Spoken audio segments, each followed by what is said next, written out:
However, we believe some of the records may be accepted from required public disclosure at this time. We are seeking a ruling from the Attorney General's office with respect to disclosure of these records, and a copy of your request letter is enclosed. So what they gave me was the Texas Ranger report from lead investigator Justin Duck. You see the redacted stuff, and it just talks about, you know, He wiped it his out. arrest from WPD, and that's it. DPS incident. And I asked him for a whole lot of stuff. And this is where we're getting into these officials aren't releasing information to citizens so that they can act accordingly and preserve their rights. So this is one of my issues. Are they claiming, what exemption do they claim? I don't know. They haven't given me that yet, and that's why I'm looking forward to seeing exactly what they're talking about. Okay. I was going to say, if it's HIPAA or something like that, then obviously you can get around It's that. not HIPAA because I gave them a release Yeah. that he signed. It took him 10 minutes to sign it, but he signed a medical release Okay. for them, and I provided that to them. So So you think the current district attorney's office is aware of the situation? I did notify them, and they said they haven't seen a report. Remember he talked to you up there about that? I spoke to their office, and I believe the DA, Mr. Josh? Teetons, no. So they don't have a report? No, they do not. 2 years later? 2 years later, almost 2 years. Yeah. Okay.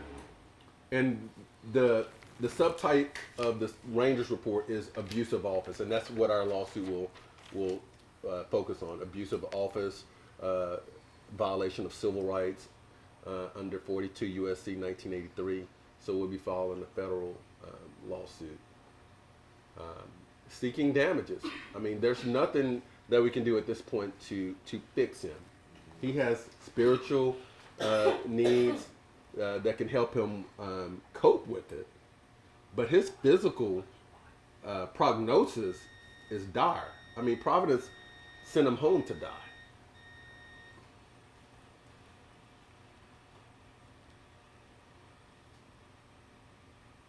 So, how much are their meds? They racked up a bunch of medical bills? We do. We're still in the process of gathering all those. Do you have any estimate at this point? I don't have that at this time. Would it be hundreds of thousands? Depending on how long you stayed? Well, he was there for a month, so it's going to be significant. Hundreds of thousands? Yeah, or close to $1 million. Wow. Yeah, medical care is very expensive for what he was going through. He has traumatic brain injuries. He had multiple MRI scans, round-the-clock care while he was at the hospital. Okay. So, what's the main difference? Like I said, the before and after picture. What's the main difference that you see with Marvin that you since all this happened?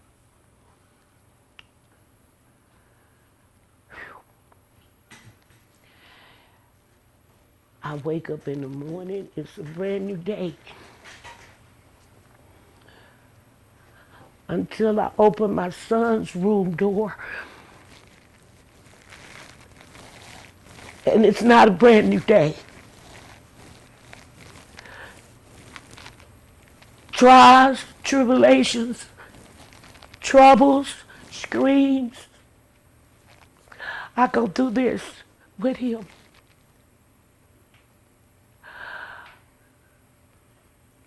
You know, I thought I was doing what's right. I worked.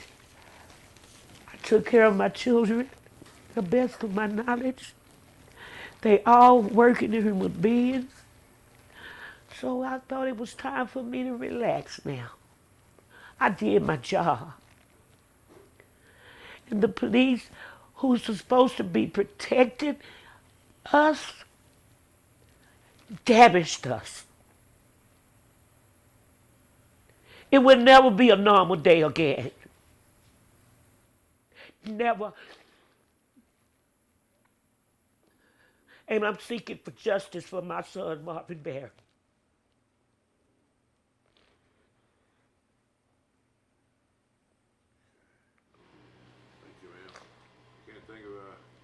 better person to have in your corner. So, doctor, do you want to say a few words? It was in Marvin Heights. Okay.